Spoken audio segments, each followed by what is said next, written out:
नमस्कार, मैं अपेक्षा मीना BND कॉलेज चिमनपुरा से आज की इस संस्कृत की क्लास में पुनः आपका हार्दिक स्वागत है, अभिनंदन है। कल के वीडियो में हमने गीता के द्वितीय अध्याय के 8 श्लोक तक पढ़ लिया था। उसी क्रम में आगे बढ़ते हुए आज हम 9वें श्लोक से प्रारंभ करते हैं। गीता के द्वितीय अध्याय का 9वां श्लोक पढ़ते हैं। 8 श्लोक तक हमने पहले पढ़ लिया था। उससे पहले के वीडियो में हमने गीता क्या है, गीता का सामान्य परिचय दे दिया था। आज जो है हम 9वें श्लोक से गीता को प्रारंभ करते हैं।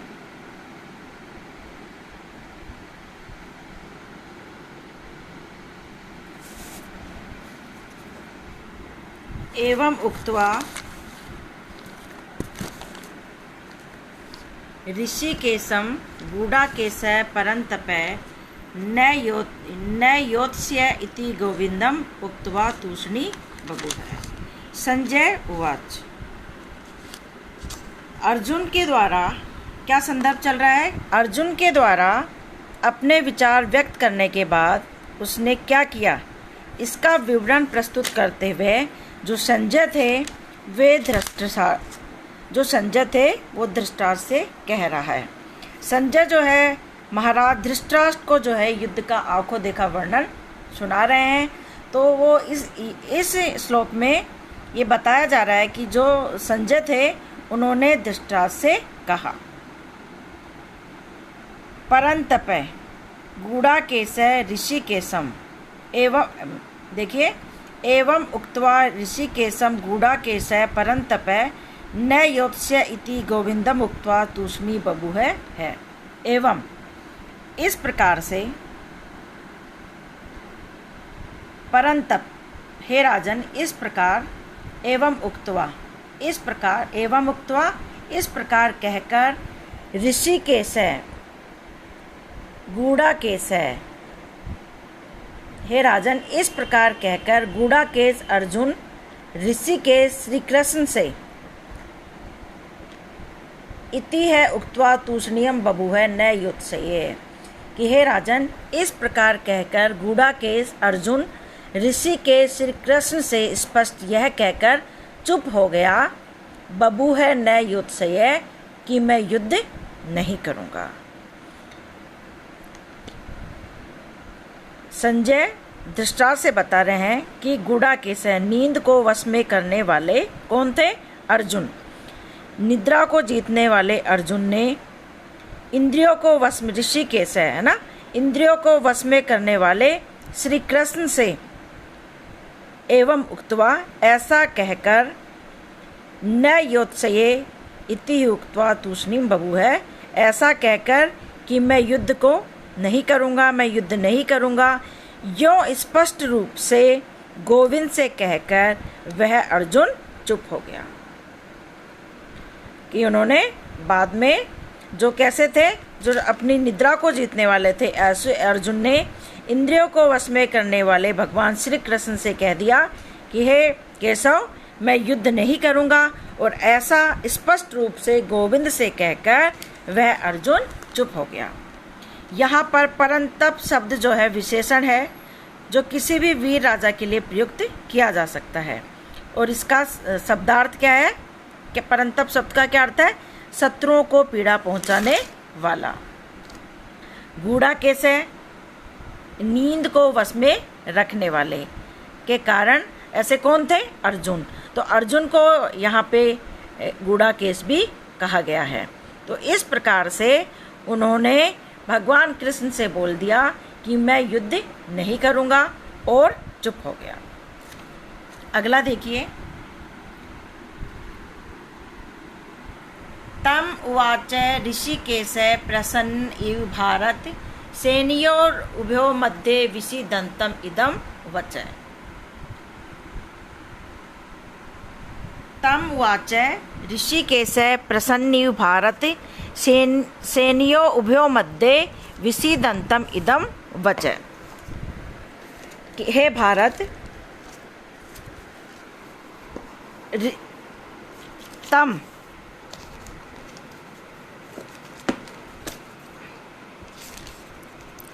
दोबारा देखिए। तम उवाच ऋषिकेश प्रसन्निव भारत सेनयो उभयो मध्ये विसीदंतम इदम वचः। भारत हे भरतवंशी धृतराष्ट्र। यहाँ संजय कह रहे हैं, धृतराष्ट्र को सारा हाल बता रहे हैं। अब आगे बढ़ते हुए कहते हैं कि भारत हे भरत वंश में उत्पन्न धृतराष्ट्र, तम विषीदंतम उस विषाद को करते हुए, तम उस विषीदंतम विषाद करते हुए, ऋषिकेश उभयो सेनो मध्ये प्रसन्न इव इदम वचः उवाच। हे भरतवंशी धृतराष्ट्र, तम विषीदंतम उस विषाद को करते हुए अर्जुन से श्री ऋषिकेश श्री कृष्ण ने उभयो सेनों मध्य कौरव पांडव दोनों सेनाओं के बीच में प्रसन्न इव हंसते हुए से इदम वचः उवाच ऐसे वचन कहे। यहाँ पर संजय बता रहे हैं धृतराष्ट्र को कि हे भरतवंशी धृतराष्ट्र, उस इस प्रकार के विषाद करते हुए अर्जुन से श्री कृष्ण ने, जो कि दोनों सेनाओं के मध्य में खड़े हुए थे, तो दोनों सेनाओं के मध्य में हंसते हुए से ये वचन कहे।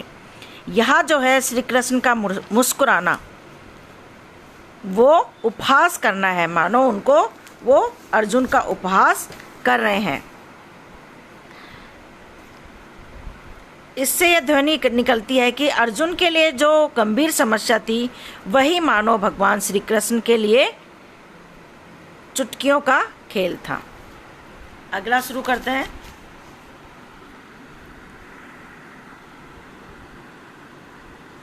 ग्यारहवां श्लोक। श्री भगवान अनुवाच। श्री भगवान अनुवाच। असोच्यान अनुशोचत्वं प्रज्ञावादंश्च भाससे गतासून अगतासूनश्च न अनुशोचन्ति पंडिता। श्री भगवान अनुवाच। यहाँ पर श्री कृष्ण द्वारा क्या प्रसंग चल रहा है? श्री कृष्ण द्वारा अर्जुन को दिया गया जो आत्मज्ञान का उपदेश है, वह यहाँ से प्रारंभ होता है। इससे पूर्व के श्लोक तो प्रारंभ के उपक्रम के रूप में थे। अब जो है दुखी अर्जुन को विषाद से छुड़ाने के लिए, विषाद को दूर कराने के लिए श्री कृष्ण मुस्कुराते हुए यहाँ पर कहते हैं। देखिए,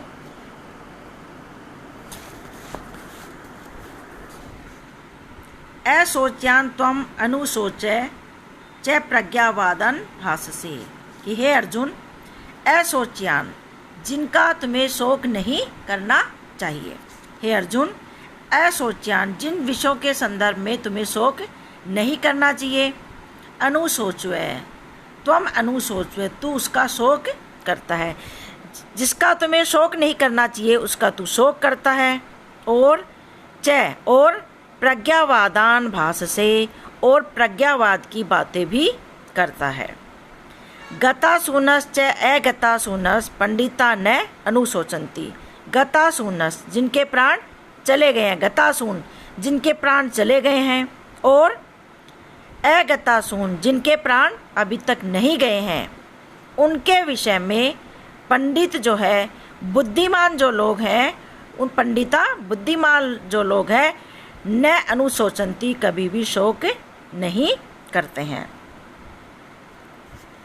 तो क्या बता रहे हैं, क्या कह रहे हैं कि हे अर्जुन, तू नहीं शोक करने योग्य विषय में शोक करता है, अर्थात गुरुजनों स्वजनों का तो तू शोक करता है और पंडितों की सी तू बातें करता है। परंतु पंडित जन तो, विद्वान लोग तो, जिनके प्राण चले गए हैं तथा जिनके प्राण अभी तक नहीं गए हैं, उनके लिए भी शोक नहीं करते हैं।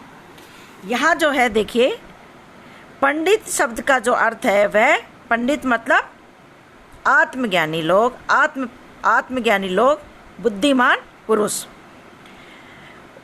और पंडित शब्द की जो व्युत्पत्ति की दृष्टि से देखिए, जो पंडित शब्द है उसमें पंडा प्लस इतज, पंडा धातु प्लस इतज प्रत्यय के योग से पंडित शब्द बना है। यहाँ पर श्री कृष्ण अर्जुन से कहते हैं कि जो बुद्धिमान लोग हैं, जो आत्मज्ञानी लोग हैं, वो जिनके प्राण चले गए हैं उनके लिए, तथा जिनके प्राण अभी तक नहीं गए हैं उनके लिए उनकी चिंता नहीं करते, उनके लिए शोक नहीं करते हैं। क्योंकि पंडितों की दृष्टि में एक सच्चिदानंद ब्रह्म ही नित्य है और सत्य वस्तु है, उससे भिन्न कोई भी वस्तु नहीं है, वही सबकी सभी की आत्मा एक है। अर्थात उसका पंडित जो लोग हैं उसका कभी किसी भी प्रकार से जो आत्मा है उसका कभी भी किसी भी प्रकार से नाश नहीं हो सकता है। शरीर अनित्य है किंतु आत्मा जो है वह क्या है, नित्य है। इसलिए पंडित लोग ऐसे विषय में शोक को नहीं करते हैं। अगला देखिए,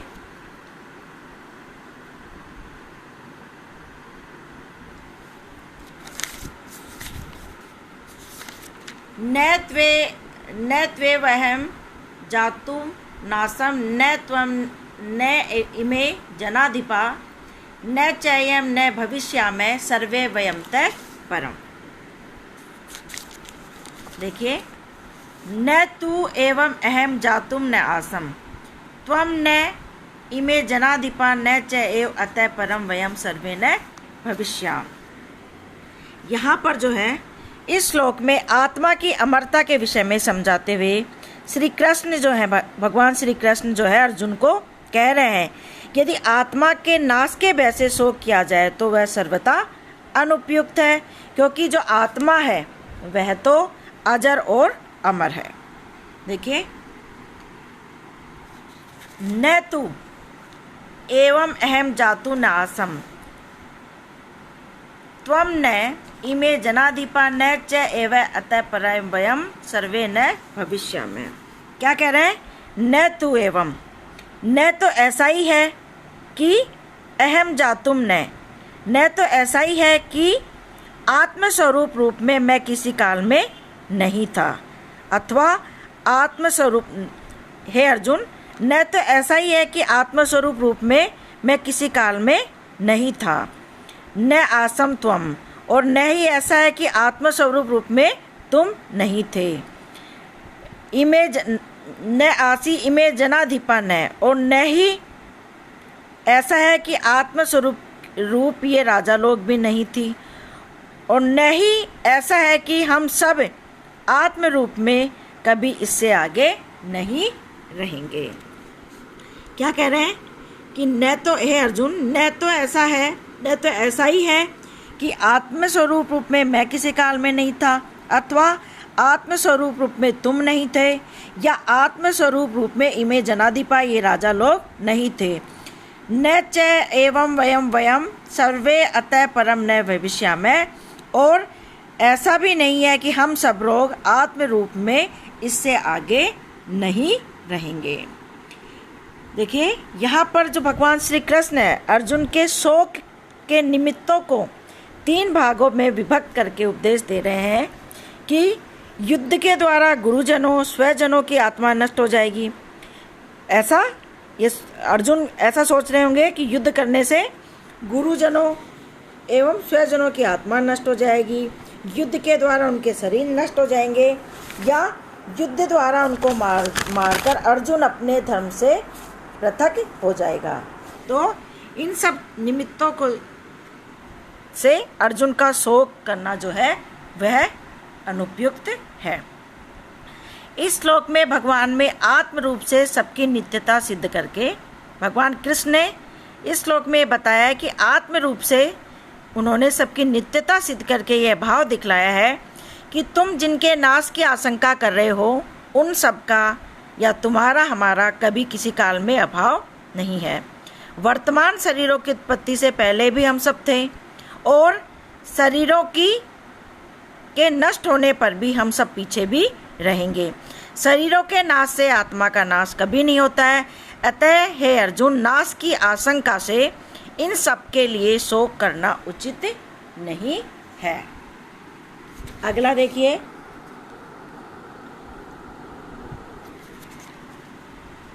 देहिनो अस्मिन् यथा देहे कौमारम यौवनम जरा तथा देहांतर प्राप्ति धीरस तत्र न मुह्यति। यहाँ पर क्या बताया जा रहा है कि मृत्यु से धीर पुरुष कभी भी भयभीत या मोहित नहीं होते हैं। मृत्यु से भी अधिक दुखदायी जीवन का पतन है। शरीर के क्षय और प्राण शक्ति के ह्रास को भी मृत्यु ही कहा जाता है। मृत्यु में आत्मा को छूने की शक्ति नहीं है। देह के कठोर रूपांतर का नाम ही मृत्यु है। इसी तथ्य को इस श्लोक में बताया जा रहा है। देहिनो अस्मिन् यथा देहे कौमारम यौवनम जरा तथा देहांतर प्राप्ति धीरज तत्र न मुह्यति। देहिन अस्मिन् कि इस यथा अस्मिन् देहे कि जिस प्रकार से इस शरीर में, अस्मिन् देहे इस शरीर में, कौमारम यौवनम जरा देहिन, कौमारम कुमार अवस्था बाल्यावस्था, यौवनम युवावस्था एवं जरा वृद्धावस्था कि जिस प्रकार से इस शरीर में बाल्यावस्था, युवावस्था एवं वृद्धावस्था रूप स्थूल शरीर की अवस्थाएं कल्पयते आत्मा में कल्पना की जाती है, वैसे ही तथा देहांतर प्राप्ति ही धीरे तत्र न मुह्यति। उसी प्रकार वैसे ही देहांतर प्राप्ति अन्य शरीर की प्राप्ति रूप सूक्ष्म शरीर की अवस्था में भी मैं जन्मता हूँ, मैं मरता हूँ, इस अज्ञान से आत्मा में कल्पना की जाती है, परंतु वास्तव में आत्मा का जन्म मरण कभी नहीं होता है। धीर पुरुष विषय में कभी मोहित नहीं होता है। दोबारा देखिए क्या बता रहे हैं कि जीवात्मा के देहिना अस्मिन्, जीवात्मा के इस शरीर में जैसे कौमारव यौवनम जरा तथा देहांतर प्राप्ति, जैसे बालकपन, बाल्यावस्था, जवानी, युवावस्था और बुढ़ापा आता है, वैसे ही दूसरे शरीर की प्राप्ति भी हो जाती है। इस विषय में धीर पुरुष कभी भी मोहित नहीं होता है। यहाँ पर देह के क्रमिक विकास की 3 अवस्थाएं बताई गई हैं।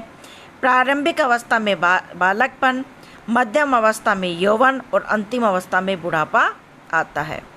तो वैसे ही यह मानव शरीर जब शरीर खत्म मर जाता है तो यह शरीर एक शरीर से दूसरे शरीर में चला जाता है, उसको दूसरे शरीर की प्राप्ति हो जाती है। टिप्पणी देखिए, यहाँ पर आत्मा के निर्विकार और नित्य रूप 2 गुणों का विवेचन कि आत्मा जो है निर्विकार है, नित्य रूप है। इसमें आत्मा को विभु एवं चिरंतन बतलाया गया है। इसमें आत्मा को विकारी मानकर एक शरीर से दूसरे शरीर में आते जाते समय उसे कष्ट होने की आशंका से जो अज्ञानी लोग शोक किया करता है, उसको भगवान ने यहाँ पर अनुचित बताया है। अगला देखिए,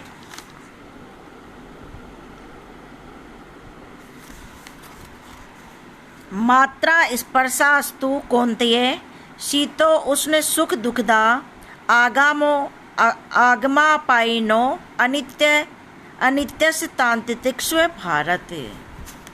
क्या कह रहे हैं कि मात्रा स्पर्शास्तु कौन्तेय शीतो उष्ण सुख दुखदा आगामो अपायिनो अनित्य तांत्रिक्ष्व भारत।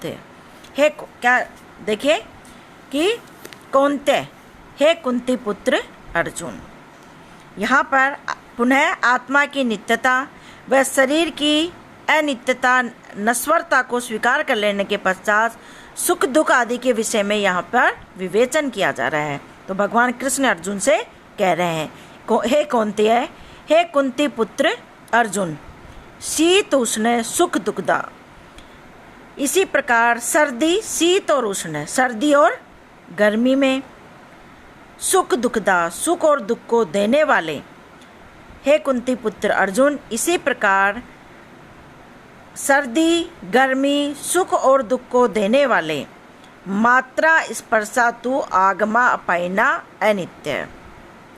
मात्रा स्पर्शा इंद्रियों और विषयों के जो संयोग हैं, सुख इंद्रियों व विषयों के संयोग से जो संयोग है, इंद्रियों विषयों के जो संयोग है वे तो कैसे हैं?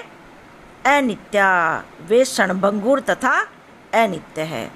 कि हे कुंती पुत्र अर्जुन, इसी प्रकार से सर्दी गर्मी, सुख और दुख को देने वाले मात्रा स्पर्शा इंद्रियों और विषयों के जो संयोग मात्र है वह तो कैसे है?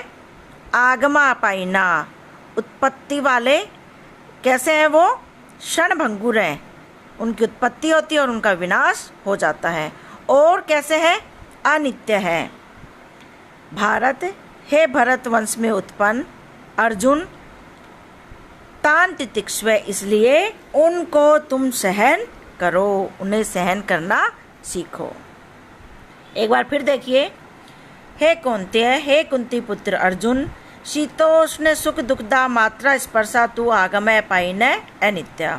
हे अर्जुन, सर्दी गर्मी सुख और दुख को देने वाले इंद्रियों व विषयों के संयोग तो क्षणिक हैं, क्षणभंगुर हैं, उत्पन्न होते हैं और विनाश को प्राप्त हो जाते हैं और अनित्य हैं।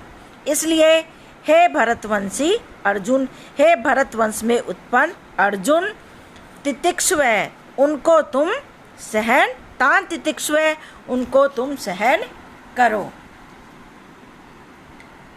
यहाँ पर बताया गया है कि प्राणी को सुख दुख, गर्मी सर्दी, इन द्वंद्वों में विषाद कभी भी नहीं करना चाहिए। तितिक्षा या सहनशीलता ही सर्वोत्तम वस्तु है। अगला देखिए 15वां श्लोक, यम ही न व्यथयन्ते पुरुषम पुरुषवर, दोबारा देखिए, यम ही न व्यथयन्ते पुरुषम पुरुषर ऋषभ सम दुख सुखम धीरम सो अमृतवाय कल्पते। विषयों को सहन करने, यहाँ पर भगवान कृष्ण बता रहे हैं कि विषयों को सहन करने से जो लाभ प्राप्त होता है वो क्या होता है, क्या लाभ प्राप्त होता है। तो यहाँ पर भगवान कृष्ण उसी का वर्णन करते हुए कह रहे हैं, ही, क्योंकि पुरुष ऋषभ, हे पुरुषों में श्रेष्ठ कौन थे? अर्जुन। क्योंकि हे पुरुष श्रेष्ठ अर्जुन, सम दुखम सुखम, कि सम दुखम सुखम, जो सुख और दुख को में सुख और दुख को समान मानता है और जो सुख दुख में समान रहने वाले हैं। क्योंकि हे पुरुष श्रेष्ठ अर्जुन, सम दुखम सुखम, सुख और दुख में समान रहने वाले यम धीरम पुरुषम एते न विथयन्ति स अमृतवाय कल्पते, कि सुख और दुख में समान रहने वाले यम, जिस धीरम धैर्यशाली या धीर पुरुष को एते न विथयन्ति, ये इंद्रियों और विषयों के संयोग उसे न विथयन्ति, व्याकुल नहीं करते हैं, पीड़ित नहीं करते हैं, स अमृतवाय कल्पते, वह मोक्ष के लिए अधिकारी समझा जाता है। क्या कह रहे हैं भगवान श्री कृष्ण कि हे अर्जुन, सुख दुख में समान रहने वाले जिस धैर्यशाली पुरुष को इंद्रियों और विषयों के जो संयोग है उसे व्याकुल नहीं करते, वही पुरुष इस संसार में मोक्ष के लिए अधिकारी समझा जाता है। इसमें बताया गया है कि जो सुख दुख की निवृत्ति के सांसारिक उपायों में ही संलग्न है, सुख दुख की निवृत्ति के सांसारिक उपायों में ही जो संलग्न है वह मोक्ष का अधिकारी नहीं है, अपितु सुख दुख में समान रहने वाले धैर्यशाली पुरुष को, जो कि इंद्रियों के विषय और संयोग व्याकुल नहीं करते हैं, वही पुरुष इस संसार में मोक्ष का अधिकारी समझा जाता है। ऋषभ जो शब्द है, पुरुष ऋषभ है ना, ये श्रेष्ठ का वाचक है। जो पुरुषों में अधिक सूरवीर और बलवान होता है उससे पुरुष ऋषभ कहते हैं। तो यहाँ पर इस शब्द का प्रयोग अर्जुन के लिए किया गया है। ठीक है, तो आज की जो हमारी क्लास है 15 श्लोक अपने कंप्लीट हो गए हैं। नेक्स्ट जो अगली जो क्लास होगी वो हम 16वें श्लोक से प्रारंभ करेंगे। तो हम कल पुनः मिलते हैं और आगे हम 16वें श्लोक से प्रारंभ करेंगे। तब तक जो मैंने पढ़ा दिया है उनको सभी बच्चे घर पे अच्छे से पढ़ें और नेक्स्ट क्लास में हम इसको आगे की तरफ ले जाएंगे। तो ठीक है, फिर आज मैं यहीं ख़त्म करती हूँ। अगली क्लास में पुनः अपनी मुलाकात होगी। धन्यवाद।